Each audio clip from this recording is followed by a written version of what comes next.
के वक्त की बहुत शुक्रगुजार हूँ तलाल साहब।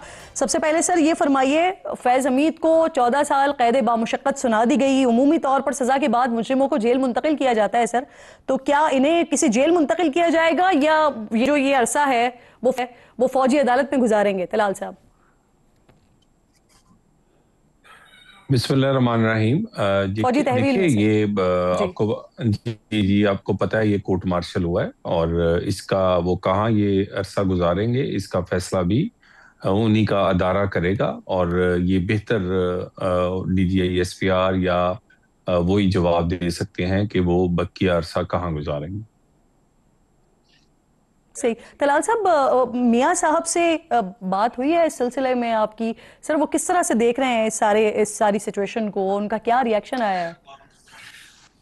देखिए बिल्कुल मेरी कोई ऐसी उनसे बात नहीं हुई और ना ही इस सिलसिले में कोई हमारी बाज़ाब्ता पार्टी मीटिंग हुई है। ये बात ये एक अदारे का अपना अंदरूनी खुद इत्तेसाबी का एक सिस्टम है और जिसने एक नई एग्जाम्पल सेट की है कि वो कितना भी कोई ताकतवर ओहदे पे रहा हो या वो रिटायर हो गया हो, अगर वो कोई गैर कानूनी काम करेगा तो उसे भुगतना पड़ेगा। तो मेरा ख्याल है कि ये एक अच्छी एग्जाम्पल सेट हुई है और ये बाकी इदारों को भी और पॉलिटिकल पार्टी को भी इससे सीखना चाहिए।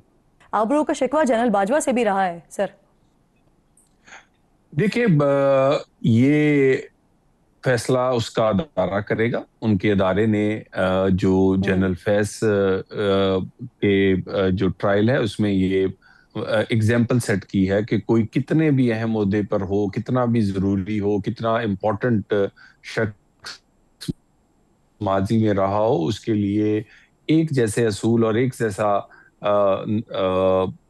ज़ाब्ता है। तो इसमें यकीनन जो इन्वेस्टिगेशन है वो उनका अदारा खुद करता है। अगर उसमें जनरल फैज आ सकते हैं तो अगर कोई और भी आएगा तो ये हमें बात तो उस अदारे पे छोड़ देनी चाहिए जिसने एहतसाब की नई एग्जाम्पल पाकिस्तान में सेट की। दुरुस्त बात। तलाल साहब ये फरमाइए सर, फैज़ हमीद के खिलाफ 9 मई के हवाले से तहकीकात हो रही हैं अलग से। कल की जो हमारे सामने प्रेस रिलीज आई उसमें बताया गया, हुकूमत के इल्म में है सर क्या किरदार उनका रहा? क्योंकि इल्जामात तो हम माजी में सुनते रहे, इल्जामात तो आते रहे, लेकिन आपके पास यकीनन इसकी कंफर्मेशन होगी, इसकी तलात होगी, जो जो डीजी आईएसपीआर ने ब्रीफिंग में अपने बताया था। तलाल साहब देखिए 9 मई जो है वो पीटीआई ने तन तनहा या उसकी क्यादत ने तन तनहा तो नहीं किया। उसके पीछे कोई एक पूरा एक प्लान था, प्लान के पीछे प्लानर्स थे और जो पीटीआई की सियासत और बानी पीटीआई की फैसले हैं उसमें माजी में यही देखा गया है कि उसमें बहुत ज्यादा असर जो है, बहुत ज्यादा असर और रसूख वो जनरल फैज का रहा है और वो छोटे से छोटा फैसला भी उनकी मशावरत के बगैर नहीं लेते थे। तो 9 मई जैसा वाकयात जो हैं इसमें सिर्फ ये देखिए ना, इतनी जगहों अस्करी जो बहुत सारी तंसीबात हैं उन पर हमले, इंस्टॉलेशन बैक जी। वक्त वहां इकट्ठे होना, और ये सारा कुछ जो प्लान है, यकीनन इसका प्लानर कोई ना कोई होगा और बानी पीटीआई तो तनहा कोई भी फैसला नहीं करते थे। ज्यादातर फैसलों में ये दोनों की पार्टनरशिप जो थी उसी से ये फैसला किया जाता था। जी। तलाल साहब, सवाल मैं सर आपके लिए छोड़कर गई थी कि क्या इसके सबूत भी मौजूद हैं? क्योंकि बानी पीटीआई के हवाले से भी बात की जा रही है कि अब मामला वहां तक जाएगा, ये जो 9 मई के हवाले से जो चीजें हुई हैं सर। देखिए अगर एक अदारे ने अपने अपने इतने बड़े अफसर को अपने सजा दी है तो दूसरों को भी माफी तो नहीं मिलनी चाहिए। और इनकी जो भी एक्टिविटी थी आफ्टर रिटायरमेंट उसके पार्ट एंड पार्सल जो हैं वो बहुत सारे लोगों के साथ बानी पीटीआई भी हैं। और ये सारी बातें, ये सबसे पहले तो पीटीआई को खुद चाहिए था कि वो अपने आप को इस तरह के लोगों से, उनकी जो सियासी विंग है वो अपने आप को अलहदा कर लेता इस इंतशारी टोले से। और उसके बाद देखिए ना, बहुत सारे केसेस पेंडिंग पड़े हैं साला साल से अदालतों में। अदालतों को भी चाहिए कि 9 मई के फैसले अगर बर वक्त होते तो 26 नवंबर ना होता। अगर 9 मई के फैसले बर वक्त होते तो इनको एक प्रोपोगंडा और एक झूठा नैरेटिव बेचने का मौका ना मिलता। तो बात ये कि 9 मई का फैसले में तो बानी पीटीआई का 200% हाथ है। ये तो मुमकिन नहीं, पीटीआई के लोग ही थे, किसके हुक्म पे गए? इन बानी पीटीआई के मीटिंग्स कहाँ होती रही? इनके घर होती रही। प्लान कहाँ बनता रहा? इनके घर बनता रहा। किन जगहों पे जाना है, किसने जाना है, किसने लीड करना है, तो पूरे का पूरी मंसूबाबंदी ये बानी पीटीआई ने 9 मई की है, इसमें कोई शक नहीं। जी, अब तलाल साहब, फैसल वावडा साहब को बड़ा करीबी समझा जाता है सर इस्टेब्लिशमेंट के। वो कह रहे हैं, इंकशाफ कर रहे हैं कि जनरल बाजवा की गफलत थी, लेकिन जैसे ही उनको ये सारा मामला पता चला तो उन्होंने फैज हमीद को हटाने की कोशिश की, इसलिए वो इन तमाम मामला से बरी जिम्मा है। अगर मैं इसी सिचुएशन में वजीर दिफा का स्टेटमेंट देखती हूँ तो वो ये कह रहे हैं कि जनरल बाजवा आखिरी वक्त तक फैज हमीद को आर्मी चीफ बनवाना चाहते थे। आपने सर उस दौर में बड़ी मुश्किलात भी झेली हैं, वो भी हमें याद है, और आप बहुत बाखबर भी हैं। तो सर, कौन सही कह रहा है इस सारे मामले में? देखिए, एक तो सबसे पहले हमें बहुत सारे अंदाजे नहीं लगाने चाहिए, क्या सराहियां नहीं करनी चाहिए। हमें उनके अदारे पे छोड़ना चाहिए कि वो इस तहकीकात में कौन शामिल था और कौन नहीं शामिल था। बाकी वजीर दफा मुझसे बहुत सीनियर हैं और बहुत ज्यादा जी। इंफॉर्मेशन रखते हैं, बहुत सारे मामलात का उन्होंने उनसे खुद उन्होंने उसमें से गुजरे हैं या उन्हें डायरेक्ट उसकी मालूमात हैं। तो वजीर दफा का कहा हुआ बहुत ही अहम है। मेरा ख्याल है कि मैं तो उसे कम से कम इस पोजीशन में नहीं हूं कि मैं डिनाई कर सकूं। जी, तो तलाल साहब, एक तरफ हुकूमती मामला है, दूसरी तरफ आपकी अपनी पार्टी भी है, और आपकी पार्टी में से ही ये शिकवे भी आते रहे हैं। तो क्या सर आप लोग खुद बहैसियत पार्टी क्या इस मामले में कोई शिकायत वगैरह लेकर जाएंगे अदालत में सर?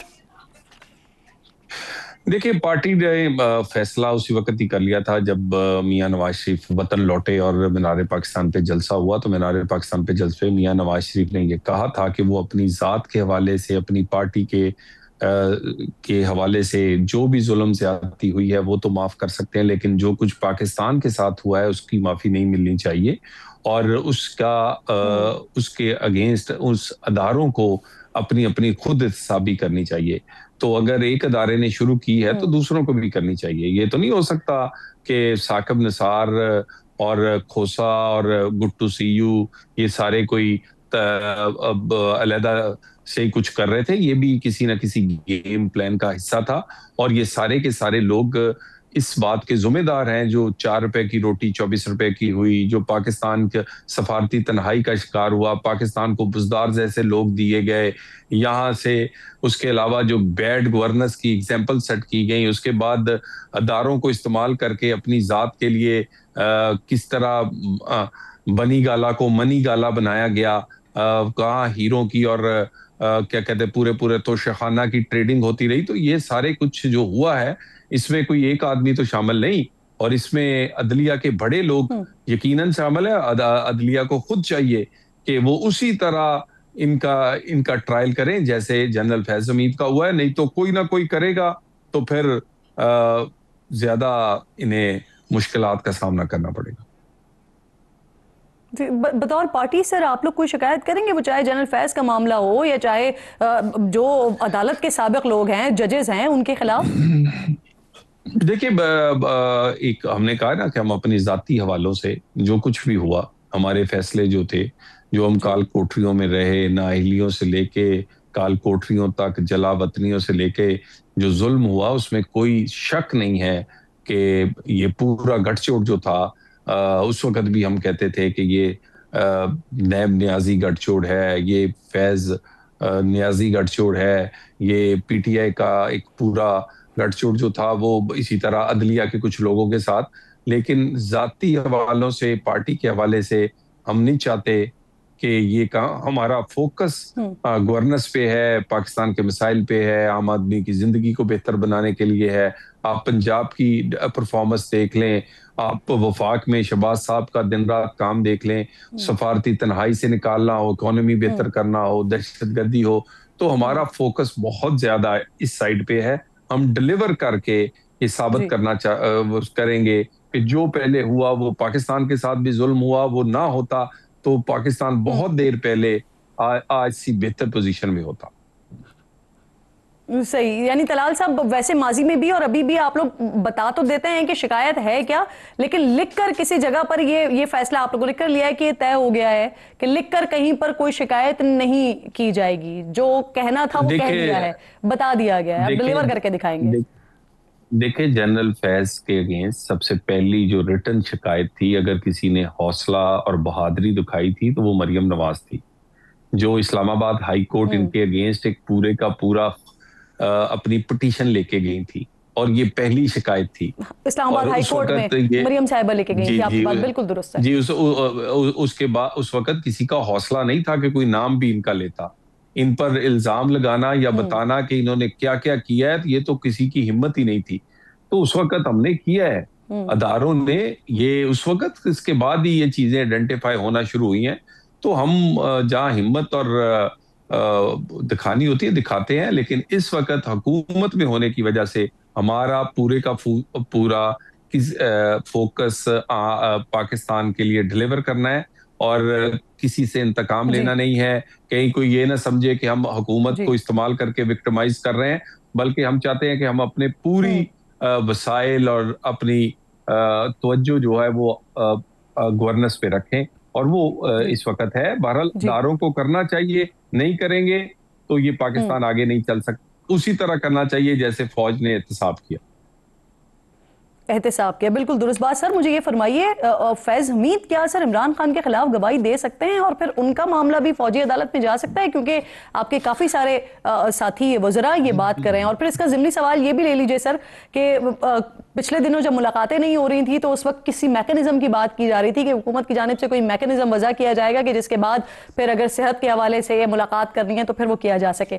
तो सर अगले हिस्से में ये भी जवाब दे दीजिएगा कि मुलाकात के लिए कोई मैकेनिज्म बन गया है। देखिए, ये तो मैं नहीं कह सकता कि कौन गवाही देगा, लेकिन इस बात की गवाही तो पूरा जहान दे रहा है कि फैज नियाजी गठजोड़ था, ये सारे इकट्ठे थे, ये पार्टनर्स थे, ये पार्टनर्स इन क्राइम हैं।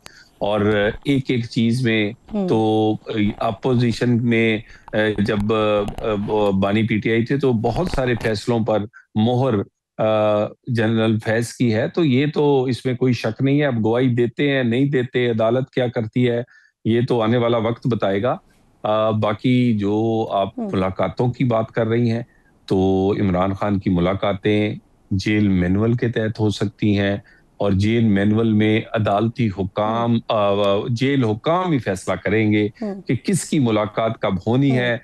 किसी डिक्टेशन से मुलाकात नहीं होगी, किसी धरने से नहीं होगी। और जिस तरह इन्होंने मुलाकात करने के बाद जो कवानीन और अदालती हुक्म का मजाक उड़ाया, उसके बाद मुलाकातें जल्द मुझे होती नजर नहीं आ रही। सही है। अच्छा सर, ये अब आप समझते हैं कि फैज हमीद के रैंक भी और जो मराहत हैं वो वापस ली जानी चाहिए या ली जाएंगी सर? सर मेरा ख्याल है जब सजा हो जाती है तो फिर गालबन यकीनन रैंक्स और बाकी चीजें तो नहीं रहती। जो बंदा सजा याफ्ता हो उसके लिए तो फिर कोई चीज वो इंटाइटल्ड नहीं रहता। ये मेरी अपनी एक जो सूझबूझ है वो कहती है। तो इसके लिए तो बाकी जो लीगल ऐसे मामलात को देखने वाले लोग हैं वो बेहतर बता सकते हैं। लेकिन जब सजा हो जाए तो फिर आप मेरा नहीं ख्याल तनख्वाह लेने के, पेंशन लेने के जी। या कोई पर्क्स प्रिविलेज लेने के हकदार रहते हैं। सही। तलाल साहब, आपकी मिनिस्ट्री से रिलेटेड सर एक सवाल ये भी कि आदिल राजा और शहजाद अकबर की वापसी के लिए बड़ी कोशिशें हो रही हैं सर हुकूमत की तरफ से। बरतानिया के साथ हमारा मुजरिमों की हवालगी के हवाले से कोई मुआहदा तो नहीं है, लेकिन इंटरनेशनल मीडिया में कुछ जगहों पर यह रिपोर्ट हुआ है कि हमने बरतानिया को ग्रूमिंग गैंग के मुलजिमान के बदले में उनकी हवालगी की पेशकश की है। तलाल साहब, ये बात दुरुस्त है? देखिए, किसी कोई बार्गेनिंग नहीं हो रही, कोई कंडीशनल चीजें नहीं। बरतानिया के साथ हमारे बड़े जबरदस्त ताल्लुकात हैं। अभी भी बरतानवी वज़रा और हमारे वज़रा एक दूसरे से राब्ते में रहते हैं, हुकूमतें राब्ते में रहती हैं, बड़ा अच्छा कॉपरेशन चल रहा है हमारा। बहुत ज्यादा कोई 1.5 बिलियन से 2 मिलियन के करीब पाकिस्तानी जो हैं हमारे भाई बहन उधर रहते हैं, तो हमारा उनसे एक बड़ा मजबूत रिश्ता है। बाकी ये उन लोगों की हवालगी का मुतालबा सिर्फ वो हमारे यहाँ पर ये नहीं कि मतलूब हैं या इश्तिहारी हैं, बल्कि वो यूके के कानून में भी इन लोगों को सजाएं हो चुकी हैं। तो ऐसे लोग जो कि यूके में भी झूठे करार दिए गए हों और उनको सजाएं दी गई हों, उसके बाद हमारे जो इल्जामात हैं वो तो वैसे ही सच साबित हो जाते हैं कि ये लोग झूठ बोलते हैं, केओस क्रिएट करते हैं, ये किसी के एजेंडे पे हैं, और उसके बाद ये हमारे मुल्क में वहां बैठ के एक कई इस तरह के वाकयात हुए हैं इनकी इन्हीं वजहों से कि जिसका नुकसान पाकिस्तान को बहुत हुआ है। तो हमने जी ये जो उनसे कहा है, ये एक असूली मौक़िफ़ है हमारा, जी। और ये हमने बाकी बहुत सारे मुल्कों को और भी एक जो कानूनी और आने तरीकाकार वाले से और दिनों बहुत में, सारे लोग। जी सर, आने वाले दिनों में इम्कान है इनकी इनकी वापसी का? देखिए जी, देखिए हम तो कोशिश कर सकते हैं और कोशिश हो रही है। ये हमारा पाकिस्तान का हक है। पाकिस्तान को वो लोग जिन्होंने पाकिस्तान को नुकसान दिया है बाहर बैठ के साजिश करते हैं, दहशत यहाँ पर ऐसा माहौल बनाते हैं कि जिससे लोगों को इंसाइट किया जाता है, भड़काया जाता है, और फिर उससे कोई बहुत ऐसा नुकसान, हम्म। लोगों की जानो माल का नुकसान होता है। तो ऐसे लोगों का जी बरतानवी कवानीन के तहत भी वो ठीक। वहां पर लायबल है, और यहाँ भी हम तो चाहेंगे कि वो पाकिस्तान आए हर सूरत। बिल्कुल ठीक। आखिर में सर एक ट्वीट आपके सामने रखना चाहती हूँ। आसफा भुट्टो जरदारी साहिबा का एक ट्वीट है, extremely disappointed by the behaviour of acting national speaker, national assembly speaker. और उस पर पाकिस्तान पीपल्स पार्टी के सोशल मीडिया पेज के ऊपर ये कहा जा रहा है कि स्पीकर को सेशन मौखर करने की हिदायत दी गई है ताकि मेरा तवज्जो दिलाओ नोटिस ना हो सके। इजलास को मौखर करना निहायत छोटी और घटिया सियासी चाल है, ऐसा लिख रही हैं आसफा भुट्टो जरदारी साहिबा। तलाल साहब, 2 दिन पहले जो इजलास मौखर हुआ है उसके हवाले से वो कह रही हैं कि गालिबन इस्लामाबाद इंटरनेशनल एयरपोर्ट को नाम देना था देखिए उस कोई पर। कोई कोई ऐसी बात नहीं है। मेरा ख्याल है कि कोई गलत फहमी हुई होगी, नहीं तो असेंबली में डिप्टी स्पीकर उनका है, वो हमारे इत्तेहादी हैं, और इजलास फिर भी होगा। ये तवज्जो तो ला नोटिस, अगर इस पे एक दफा बात नहीं हुई तो नेक्स्ट टाइम हो सकती है। तो मेरा ख्याल है इस मामले को सुलझा लिया जाएगा, और इतना सख्त बयान उन्हें नहीं देना चाहिए था।